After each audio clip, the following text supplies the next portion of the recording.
umushyitsi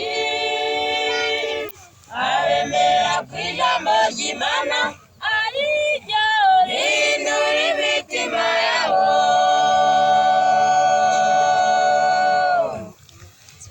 Imana igiye kuvuga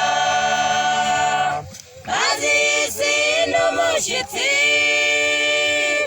aremera ku ijambo ry'Imana ari ryo rihindura imitima yabo. Igihe ni gitoya tugasohora umwami w'abami akima ingoma ye, hahirwa abazaba barahisemo neza abemera ku ijambo ry'Imana ari ryo rihindura imitima yabo.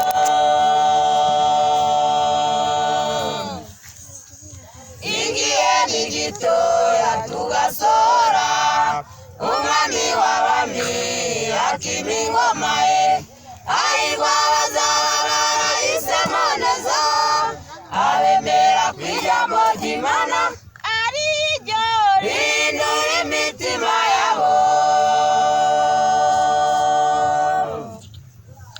Hazaba umunsi ukomeye cyane w'ibyishimo n'umubabaro, wabo batakana baririmba babanye ibihembo by'imirimo yabo.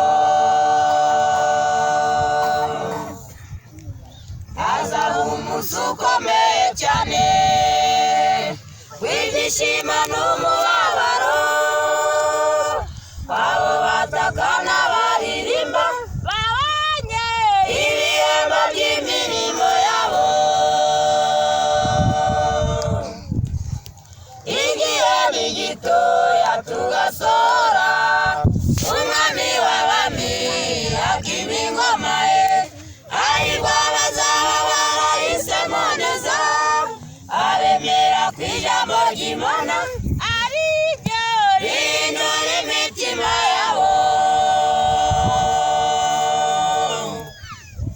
Igihe ni gitoya tugasohora umwami w'abami akima ingoma ye, hahirwa abazaba barahisemo neza abemera ku ijambo ry'Imana ari ryo rihindura imitima yabo. Bamwe bati iyo mbimenya, abandi bati haleluya, shimwa mwami Imana warakoze, abandi bati abadata mbonye ishyano. Bamwe bati iyo mbimenya, abandi bati haleluya, shimwa mwami Imana warakoze, abandi bati abadata mbonye ishyano. Igihe ni gitoya tugasohora umwami w'abami akima ingoma ye, hahirwa abazaba barahisemo neza abemera ku ijambo ry'Imana ari ryo rihindura imitima yabo. Igihe ni gitoya tugasohora umwami w'abami akima ingoma ye, hahirwa abazaba barahisemo neza abemera ku ijambo ry'Imana ari